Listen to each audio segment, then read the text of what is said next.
በትዕግስት ኖራለች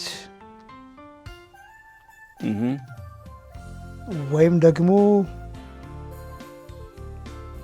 ቀዳዳውን መርጋ ኤግዛክትሊ ሀብታም ቃሉ ወይም ህብረ ካሉ ቀዳዳውን መርጋ የሚለው ነው። ምንድነው ይሄ እንግዲህ ተመልካችና ተሟጋች የሚልም አለ። ተመልካች ነው ስለሷ የሚናገረው ከውጭ የሚመለከት ቤቱ እያፈሰሰ እያመጣ አደጋ በትዕግስት ኖራለች ቀዳዳውን መርጋ ይላል። ምን ማለት ነው?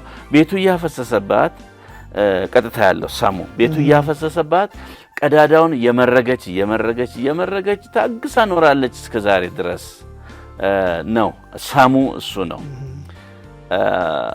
ወርቁ ደግሞ ቀዳዳውን መርጋ የሚለው ላይ ነው። ባለቤቷ ስሙ መርጋ ነው የሚባለው እና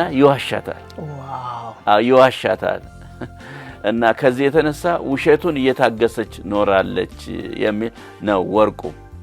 መቼም በእውነት ለመናገር በባልና ሚስት መካከል ውሸት በጣም አስቸጋሪ ነው።